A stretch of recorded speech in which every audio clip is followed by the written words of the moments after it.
As grandes coisas estão centradas na alma. O algo geratriz que vai nos formatando, vai nos guindando a sermos o que somos, com todas as vertentes e vetores, vão formando a nossa alma. Todos nós temos a nossa alma particular, nossa alma existencial, a nossa alma sensível, a nossa alma abrangente das coisas.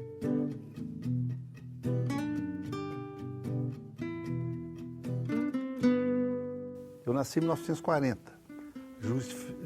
Brasília foi feito de 57 a 60.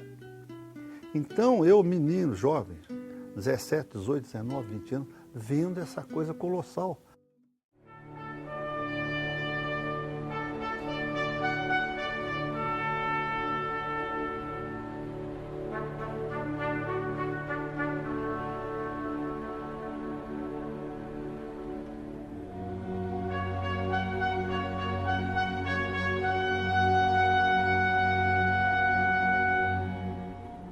Certamente, Juscelino é no seu conjunto, do seu ser, das suas complexidades, talvez dos grandes homens de toda a história desse país, com certeza.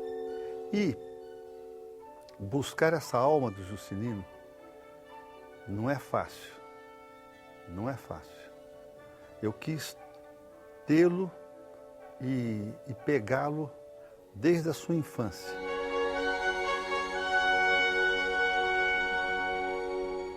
De onde vinham esses sonhos tais de Juscelino?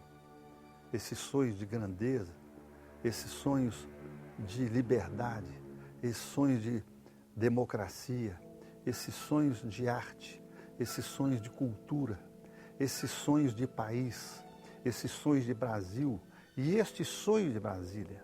Então, eu parti de uma coisa muito interessante que me veio como um dado muito precioso e que pouca gente sabe, pouca gente fala sobre isso. É o Juscelino da cultura, é o Juscelino da literatura, é o Juscelino que veio formar todas essas grandiosidades dos seus sonhos através da literatura. Então ele tinha essa dimensão da arte, ele tinha essa dimensão da cultura, ele tinha essa necessidade, essa dimensão da necessidade do homem por esses valores do espírito.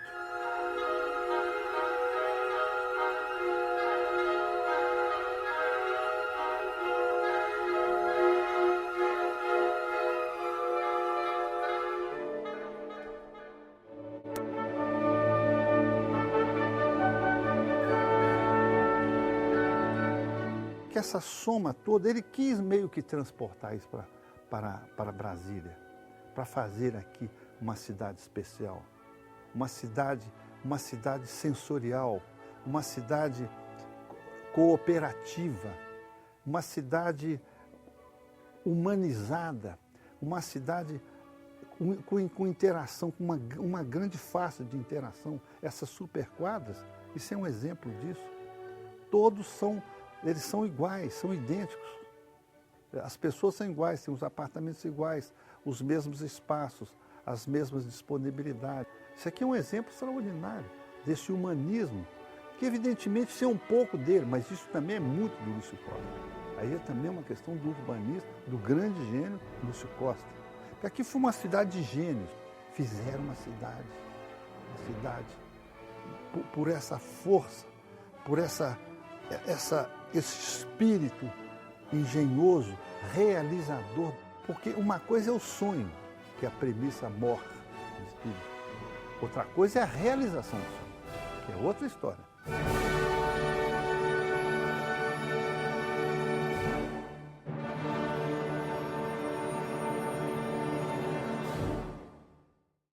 A arte é a imatéria. Nós somos guiados pela imatéria. Nós vivemos pelo espírito e para o espírito.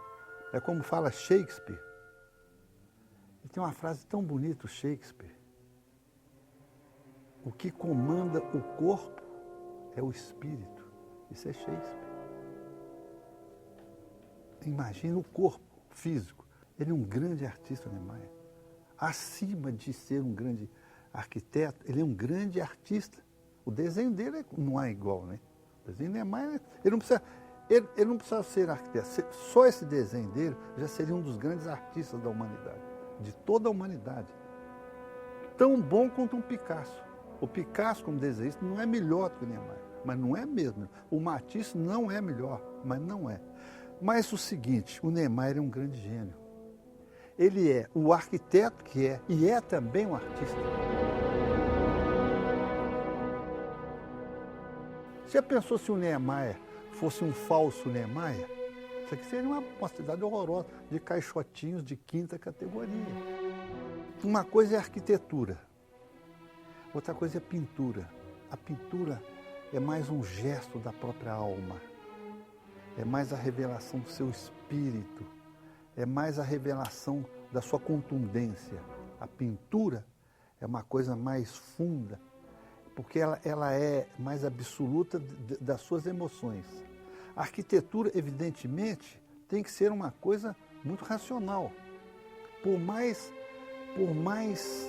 emoção que se imprima a um projeto, ele sempre é um algo racional.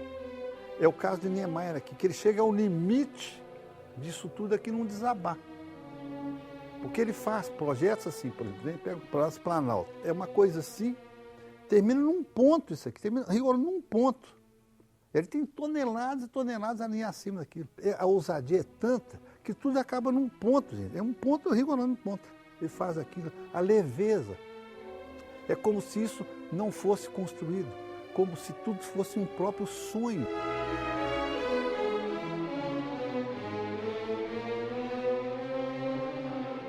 Os grandes homens são simples, porque é só pela simplicidade que alguém será grande. Evidentemente, isso é um corolário. O sujeito que tem empáfia, ele nunca será grande, evidentemente. Ele nunca será simples. E sem isso, ninguém será nada. Sem a simplicidade. A simplicidade de ser, de se dar, de se alegrar com os próximos, com as pessoas, brincar com as pessoas, tentar uma interatividade com as pessoas. Isso é uma coisa natural de todos nós, né?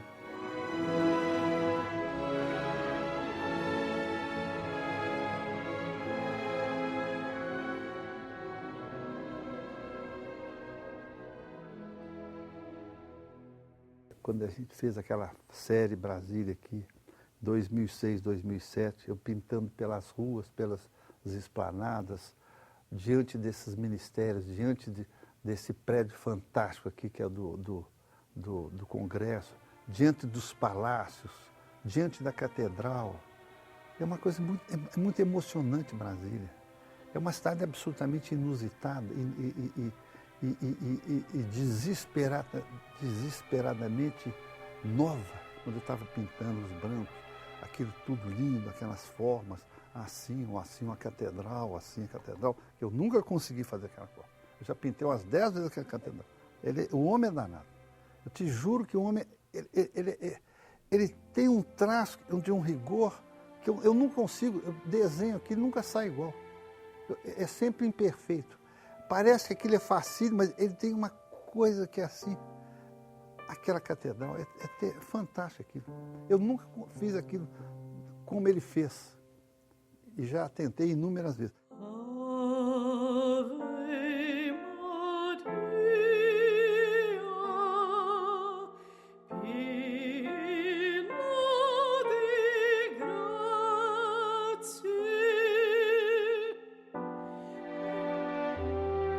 Eu sou um pintor de uma índole expressionista. Isso aí é um problema muito sério. Nem eu sei controlar isso. É um negócio muito desesperado. Você pintar a sua ardência, a sua força, a coisa indômita que vem de dentro, a força da cor, a força do gesto, a força propulsiva do fazer. Isso caminha para coisas muito trágicas e muito complexas, e muito de caos. A pintura, no caso de um pintor expressionista, porque eu sou dessa linha aí, é problemática. Você caminha para coisas necessariamente obscuras. Porque você não pode injetar muita razão enquanto pinta. Senão você vai virar um pintor geométrico. Ou vai pintar um pintor cerebral. Eu não sou um pintor cerebral. Eu sou um pintor gestual. No fundo, eu pouco entendo de pintura. Porque se eu for entender de pintura, eu vou ser um teórico de mim mesmo. Eu tenho que ser um espontâneo de mim mesmo. Tudo que eu sei, eu tenho que anular. Todos os meus saberes, eu não posso saber de coisa alguma, quando eu estou pintando. Essa coisa tem que vir como uma coisa sideral, siderada, como uma coisa astral. O momento da pintura é algo mágico. Não existe mente nem memória.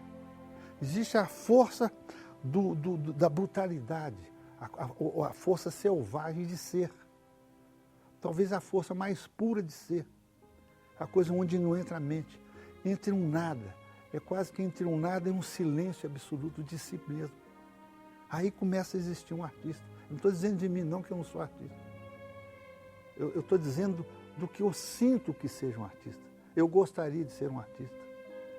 Eu fui artista em alguns momentos. Em alguns quadros eu sei que eu fui artista. Mas ser artista é muito difícil. É muito doloroso ser artista. É uma coisa muito profunda, que vai gerar em tudo aquilo que a gente começou falando da alma. Você evocar sua própria alma, os seus valores, as suas essencialidades, trazer isso à tona é muito difícil, é muito doloroso, é muito doído sempre. Apesar de ser tudo muito belo sempre. A vida é uma coisa muito bela. A vida é uma coisa muito bela. E por isso que existe a arte. A arte como o nosso algo salvador. Salvador da nossa essência, que vai fulgurar para sempre. Seja da sua irredutível necessidade, da sua validade existencial. A arte é apenas isso.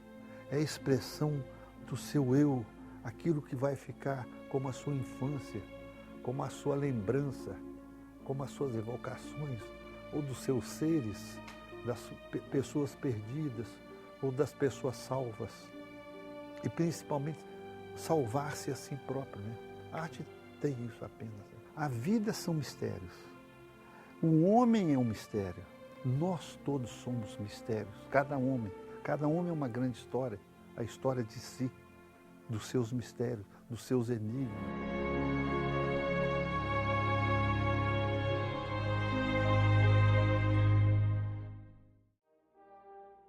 Deste Planalto Central, desta solidão que em breve se transformará em berço das mais altas decisões nacionais, lanço os olhos sobre o amanhã de meu país e antevejo esta alvorada com fé inquebrantável e uma confiança sem limites no seu grande destino.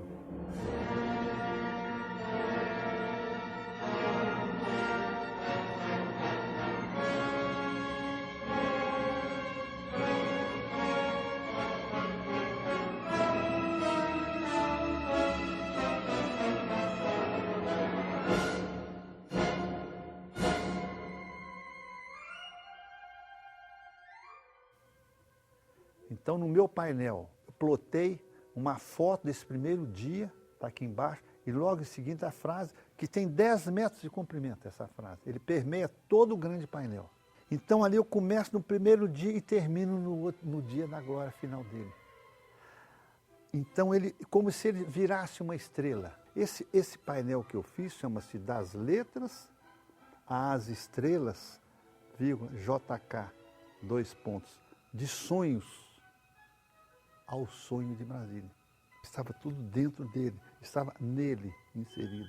E é como eu fiz lá no painel. Aí eu faço o Juscelino, grande, né, tem 2,30 m por 1,55 m. Eu faço sobre ele uma chuva de letras, letrinhas em verde, amarelo e azul. Quando ele faz aquele gesto, no dia 21 de abril de 1960, que é o dia da inauguração dele, aqui da cidade. Ele faz aquele gesto da glória, finalmente conseguia fazer isso. E aí ele está com a cartola, que é outro grande símbolo. A cartola, ele está vendo assim, Ele é visto de frente, mas julgando a cartola. Por isso que eu fiz essa homenagem ao Juscelino. Essa homenagem de amor e de afeto e de compreensão e de brasilidade e de unção e de percepção de um grande homem.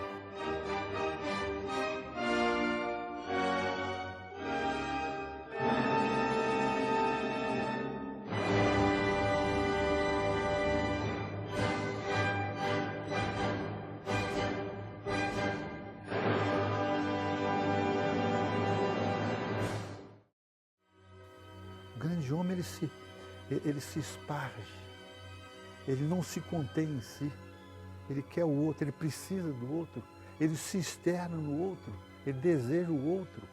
É tudo uma abrangência. A pessoa sozinha é uma coisa muito ruim, muito seca, muito vazia e muito parca e pobre. Por isso que é bonita a velhice, por isso que é bom viver, para se ter o tempo de compreender melhor as coisas. Mas as delicadezas humanas, para a gente ir se tornando cada vez mais um nada existencial, como uma coisa que apenas paira, ela não se solidifica mais e nunca mais. Longe de mim, distante, onde irá teu pensamento? Tão longe de mim, distante, onde irá teu pensamento? Quisera saber agora, quisera saber agora, se esqueceste, se esqueceste, se esqueceste o juramento.